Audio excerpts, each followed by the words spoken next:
Bonjour et bienvenue sur le podcast Un pas vers soi. Je suis Souad, sophrologue, coach et professeur de méditation. Toutes les 2 semaines, je vous propose des outils pratiques, des exercices simples et des réflexions inspirantes pour améliorer votre bien-être mental et émotionnel au quotidien. Installez-vous confortablement et profitez de ce moment. Bonjour Lydie, Bonjour, Souad. comment vas-tu? Très bien aujourd'hui, journée ensoleillée, donc que demander de Oui. plus? Super, c'est vrai, chez nous aussi, il y a du soleil, on est content, ça fait du bien. Je t'ai invitée aujourd'hui pour que tu nous parles du yoga du rire. Yes! Le terme parfois est étrange pour certains, ils se demandent ce que c'est. Alors justement, Oui, c'est chouette d'échanger avec toi sur ce sujet. oui, oui, c'est clair, c'est clair. Je pense que c'est une pratique qui est vraiment très intéressante. Comme tu dis, il y a des personnes qui se demandent un petit peu ce que c'est quoi le lien avec le yoga, etc. Donc, on va démystifier un petit peu tout ça. Et pour commencer, est-ce que tu peux te présenter déjà, nous dire qui tu es, que les gens sachent un peu ce que tu fais, enfin ce qui tu es et ce que tu fais. Alors oui, je m'appelle Lydywine Ephysea. Donc voilà, Ephysea, c'est un acronyme. Voilà. E comme éclat, P comme plaisir, harmonie, sourire, émerveillement et amusement. Voilà, donc c'est le petit clin d'œil. J'ai 2 métiers. Le premier, je suis navigante, donc je sillonne la France et l'Europe. Et puis j'ai mon deuxième métier pour lequel je suis coach en joie de vivre, animatrice, professeur yoga du rire et rigologue. En gros, je suis là pour accompagner les femmes principalement, mais aussi les enfants, les adultes, les entreprises et les personnes âgées à sourire à la vie et à voir la vie avec leurs nouvelles lunettes, quelles que soient les situations de la vie. Waouh, ouais, c'est super. Ça donne envie quand on entend tout ça. Du coup, est-ce que tu peux nous expliquer ce que c'est que le yoga du rire? Alors en fait, on parle de yoga et parfois ce terme-là empêche certaines personnes de venir tester cette pratique. Il s'agit simplement d'exercices de rire avec des exercices de respiration yogique. Et on va parler notamment du pranayama et c'est pour ça qu'on fait un petit clin d'œil au yoga. Mais on va pas du tout faire de sport à proprement parler tel que le yoga. Hmm. Donc, le yoga du rire, il n'y a pas de posture à proprement parler, comme dans le hatha yoga ou le vinyasa, etc. C'est plus en fait le lien à la respiration, au pranayama, comme tu as dit, qui est fait avec le yoga et qui fait qu'on appelle cette pratique le yoga du rire. Oui, c'est tout à fait ça. Et le but du jeu, ça va être de rire 10 à 15 minutes en continu, hein. Ok. Et c'est là qu'on va sécréter toutes nos bonnes hormones, notamment on Hmm. prend notre dose, souvent on dit dopamine, ocytocine, sérotonine et endorphine. Mais Hmm. la deuxième condition, on va dire, c'est qu'il faut se donner l'envie de rire puisque un rire vrai et un rire faux quelque part, vont avoir les mêmes bénéfices sur notre corps. Donc, Oui. du moment qu'on se donne l'envie de rire. Oui, effectivement. C'est vrai que en disant ça, ça me fait penser, moi, à la fois, la première fois que j'ai testé le yoga du rire. En fait, la personne nous invitait à rire. On n'était pas dans un contexte de rire, il n'y avait pas de blague, il n'y avait rien, en fait, qui me donnait spécialement envie de rire. Et j'ai trouvé ça étrange. Au début, je me suis dit, ah, c'est un peu bizarre comme pratique. Donc, j'avais vraiment cet a priori au début. Et puis, je me suis quand même laissée porter. Et en fait, je me suis vraiment surprise par la suite à rire, à rigoler très fortement parce que j'ai simplement suivi les consignes. Voilà, j'ai laissé les jugements que j'ai pu avoir de côté et j'ai vraiment pu en profiter. C'était terrible. Je ne pouvais plus arrêter de rire. En fait, c'est ça, d'un rire forcé. Au départ, souvent, on a une pratique, on peut faire des ha ha ha ha ha. Eh bien, rien que de commencer comme ça, on va ressentir d'un seul coup un rire authentique qui va arriver. Et à Mhm. partir de là, c'est là qu'on va sécréter toutes nos bonnes hormones. Alors, on force au départ, hein, on amène le rire d'une certaine manière, Oui, mais c'est vraiment par la suite, le vrai rire arrive et là, c'est que du bonheur, quoi. oui, oui, c'est que du bonheur, effectivement. C'est très, très bien dit. Je suis curieuse, du coup, Lydie, comment est-ce que tu en es arrivée là? C'est quoi ton parcours? Alors, moi, j'en suis arrivée là lors d'une période d'épuisement, un burn-in, voilà. Enfin, on en entend beaucoup, beaucoup parler, quoi. Mais j'avais une surcharge de travail énorme. Et puis, ma fille qui avait des problématiques de santé, à ce moment-là, on ne savait pas ce que c'était. Et elle avait 4 mois de constipation dans le corps. Donc, Hmm. j'en suis venue à la recherche ben, des émotions. Et puis, je suis tombée une fois sur une vidéo de rire, voilà, comme celle que je partage sur mon compte Instagram principalement. Mais Mhm. je suis tombée sur cette vidéo et ça m'a fait rire, quoi. Et je me suis dit, waouh, mais qu'est-ce que c'est que ça? Pourquoi je suis aussi bien après avoir entendu tout ça, quoi? Et je me suis inscrite, eh bien, à 5 séances de rire en ligne de 30 minutes pour lesquelles, eh bien, on était là ensemble à rire, voilà, pendant 30 minutes. Et ça m'a reboosté, ça m'a permis ben, d'avancer. Cet épuisement, eh bien, il est parti. J'avais un meilleur sommeil parce que c'était ça à cette époque-là. Je dormais beaucoup, mais j'étais toujours fatiguée. Et j'ai retrouvé bah, une pêche d'enfer. Je me suis dit, waouh, mais il y a vraiment quelque chose qui se passe, c'est vraiment impressionnant. Et Hmm. puis, par la suite, bah, je me suis dit, mais on peut en faire son métier de cette pratique. C'est une thérapie par le rire. Ouais. Et du coup, je suis devenue animatrice yoga du rire. J'ai commencé à animer des ateliers avec les enfants dans les écoles.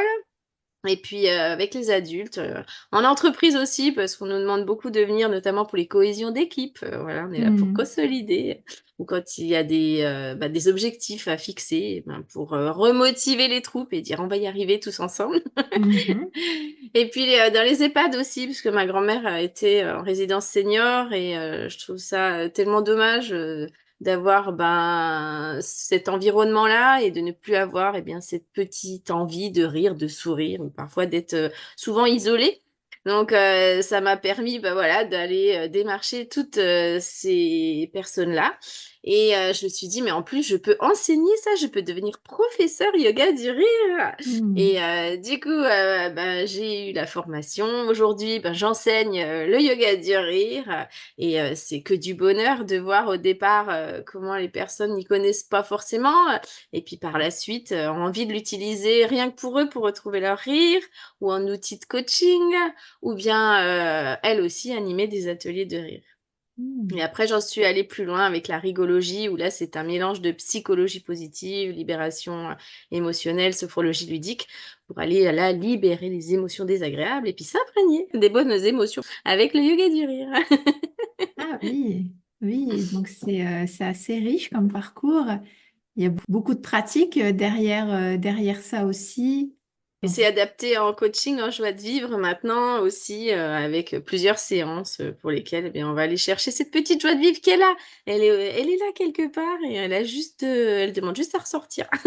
yes, oui, oui, tout à fait, tout à fait. Et donc, tu as parlé de plusieurs structures dans lesquelles tu peux intervenir ou tu Mm, interviens, autant dans les entreprises, avec les enfants, avec les seniors, les adultes. Donc, c'est vraiment ouvert à un public très large. mm. Tu fais aussi de la formation. Oui, c'est ça. Et je voulais te demander, en termes d'accompagnement, qu'est-ce que tu proposes aux personnes, en fait, justement, parce que tu as parlé aussi de gestion des émotions. On sait qu'aujourd'hui, c'est un sujet qui est très important et qui touche Mm, beaucoup de personnes. Tu as parlé de ta propre expérience aussi, où tu as vécu un épuisement à cause du travail. mm. Beaucoup de personnes aujourd'hui vivent des situations difficiles qui sont liées à leur travail. Et pas que. Il y a cette recherche d'équilibre, je pense, entre la vie personnelle et Ouais. professionnelle. Et de plus en plus de personnes sont à la recherche justement de méthodes, de pratiques qui leur permettent de se sentir bien, de se sentir équilibré. Ça devrait être d'ailleurs ouvert à tout le monde. Et du coup, dans ce contexte-là, qu'est-ce que tu proposes?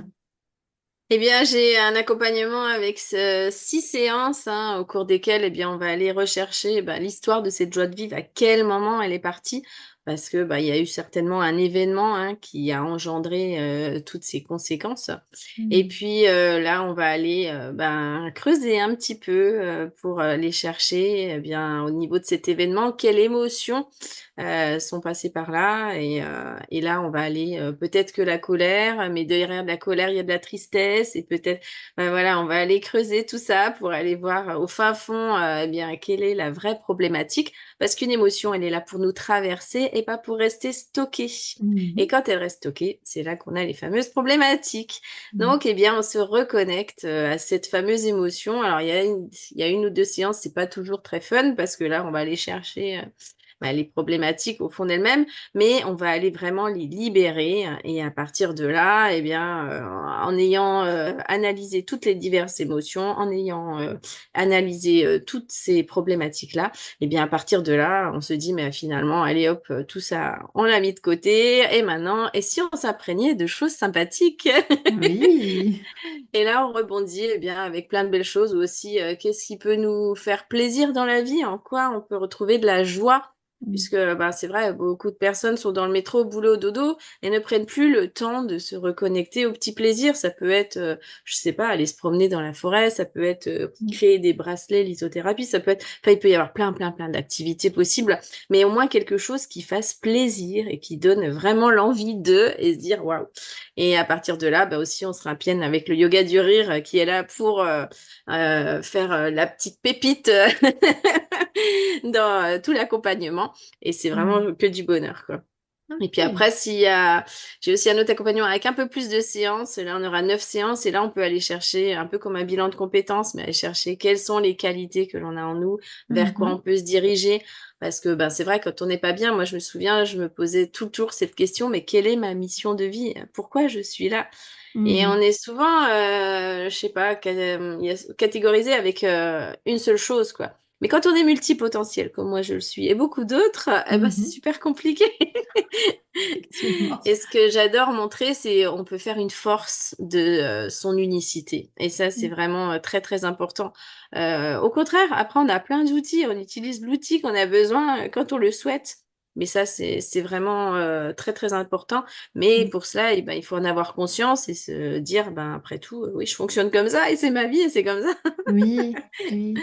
Mais parfois, c'est quand on est en burn-out ou burn-in ou voilà, que là, on va se dire, mais en fait, je sers à quoi et pourquoi, enfin, Mm. qu'est-ce que je peux faire de ma vie? Mhm. Et c'est pour ça que beaucoup, je pense, d'entrepreneurs aujourd'hui se sont créés, parce que beaucoup ont voulu bah, créer leur propre accompagnement, montrer ô combien ils étaient capables, eux aussi, ben, d'amener plein de positivité, plein de solutions Oui. naturelles, souvent et Mhm. qui sont là pour aider bah, toutes ces personnes dans la souffrance. Mais pareil, on parle beaucoup de manque de confiance en soi, de lâcher prise, du peur du regard des autres. Mais c'est vrai que c'est vraiment compliqué, hein. Moi, je le vois beaucoup, même en atelier avec les enfants. Les premiers ateliers, c'est trop l'évolution quand on voit au fur et à mesure, c'est trop drôle. Mais au départ, ils arrivent, je leur dis, bah vas-y, dis-moi ton prénom et fais un rire. Déjà, venir devant tout le monde, s'exprimer comme ça, Mhm. c'est pas facile, quoi. Mais ils jouent le jeu parce qu'ils se disent, bon, allez, après tout, lui, il l'a fait, l'autre aussi, allez, bon, bah, j'y vais. Et Oui. quand je vois les bénéfices à la fin de l'année, les enfants, ils sont, et moi, et moi, et moi. Mm. Et là, ils ont vraiment osé, voilà, ils se sont montrés tels qu'ils sont. Et ça n'a pas de prix, quoi. Mm. Ouais, ça c'est chouette de voir Ouais. cette évolution quand on Mm, accompagne des personnes et de voir au fur et à mesure comment elles peuvent s'ouvrir, être plus, voilà, prendre leur place en fait. mm, Ça fait mm. plaisir à voir Ouais. effectivement. Super intéressant. Et du coup, Lydie, toi, tu proposes tes accompagnements en ligne? Alors oui, je fais beaucoup en ligne puisque avec mon premier métier, je suis beaucoup en déplacement. Donc ça me permet d'emmener mon ordinateur partout où je vais. Après, je Mhm. vais aussi à la demande à domicile. Mhm. Voilà, je vais beaucoup sur Paris ou après je me déplace en fonction des diverses demandes. Je fais aussi pas mal aussi des enterrements de vie de jeunes filles. Mhm. Ça revient un peu à la mode, on va dire, mais je trouve ça génial, quoi, parce Oui. que je vais aller chercher les petites anecdotes, les petites choses qui se sont passées, et puis bah, on les ressort en atelier, et là, c'est des fous rires, hein, mais c'est que du bonheur, quoi. j'imagine bien, ça doit être vraiment sympa en EVJF, oui, c'est vrai. Du coup, pour clôturer, Lydie, qu'est-ce que tu aimerais partager peut-être encore avec nous, un conseil ou quelque chose avec laquelle les gens pourraient repartir de cet épisode? Il y a une citation qui dit vraiment: un sourire ne coûte rien et produit beaucoup, il enrichit celui qui reçoit sans appauvrir celui qui le donne. Et ça, bah, prenez conscience de tout ça, quoi. Le fait juste de marcher dans la rue et d'émettre un sourire à quelqu'un, eh bien peut-être que cette personne, eh bien, va recevoir ce sourire, mais va s'en souvenir très longtemps. Donc Mhm. continuez aussi à voir les choses de manière différente. Ça ne veut pas dire, parce que je fais du yoga du rire, que ma vie elle est toujours linéaire, hein. J'ai des hauts, j'ai des bas comme tout le monde. Mhm. Mais le principal objectif, c'est de voir les choses différemment. Et plus on va pratiquer, notamment avec le yoga du rire, plus on va utiliser le rire dans son quotidien, et plus ben, les choses vont un peu glisser quelque part. Et on va se dire, bah voilà, finalement, on le voit hein, avec nos 50 000 pensées par jour, hein, eh bien, le moulin, il tourne tout le temps. Et Mhm. le fait de ramener les choses au côté positif, de voir le verre plutôt à moitié plein qu'à moitié vide, et ben, ça permet vraiment de se ressourcer, d'avancer et de se dire, ben, finalement, je suis une montagne de tout ça, mais il n'y avait pas lieu, quoi. Effectivement, relativiser et Ouais. ouais, effectivement voir les côtés positifs des situations, il y en a toujours Mm, quand on mm, cherche. ouais. Et pareil, on parle souvent, pareil, de la méditation qui est là aussi pour nous accompagner. C'est pareil, ben, écoutez juste les bruits des oiseaux, regardez le bel arc-en-ciel. Prenez Mm. le temps d'observer tout ce qu'il y a autour de vous et reconnectez-vous à quelque chose à ce moment-là en vous disant, bah tiens, oh c'est beau ça, oh c'est joli. Et grâce à ça, bah, vous allez penser carrément à autre chose. Vous Oui, regardez mes vidéos et écoutez-moi rire. Et derrière, oui, vous repartirez motivé. complètement. Du coup, je partagerai en description tes liens, le lien vers ta chaîne YouTube, vers Instagram, vers ton site, comme ça les gens pourront aller voir, explorer ce que tu proposes. Et la formation, pour ceux qui veulent venir, eh bien, c'est 2 jours en ligne, pour Oui. lesquels, eh bien, on va aller sur l'histoire du rire, on va Mhm. aller sur les bienfaits du rire, et puis après, je vous animerai un atelier, et après, eh bien, on va décortiquer l'organisation, eh bien, d'une séance de yoga du rire, et Mhm. après, c'est à vous de le faire. Et ça, je trouve ça magique, parce que vous arrivez le premier jour, vous savez pas, et à la fin du deuxième journée, c'est vous qui animez l'atelier, quoi. Donc ça, c'est vraiment, c'est Ça, vraiment c'est vraiment super chouette. génial, c'est magique. Oui, c'est ça. Super, très bien. Mm. Eh bien, merci beaucoup Lydie pour le temps que tu nous as accordé aujourd'hui, pour ta présence, pour ta bonne humeur et ta joie que tu partages. Bah, merci à toi de m'avoir reçu hein, parce que je trouve ça vraiment super chouette de faire connaître nos diverses solutions et de rayonner pour permettre de sourire à la vie. Oui, c'est clair, permettre aux gens de s'épanouir, de se sentir bien, au quotidien. Ouais, super. C'est que du Bon, bonheur. Merci. à la prochaine Lydie. À la prochaine. Bonne continuation. À bientôt. Merci, à bientôt, oui. Je vous remercie d'avoir écouté cet épisode. J'espère que celui-ci vous a été utile pour un pas de plus vers soi. Si vous avez aimé ce que vous avez entendu, je vous invite à vous abonner et à laisser un commentaire. Je vous dis à tout bientôt pour un nouvel épisode de Un pas vers soi.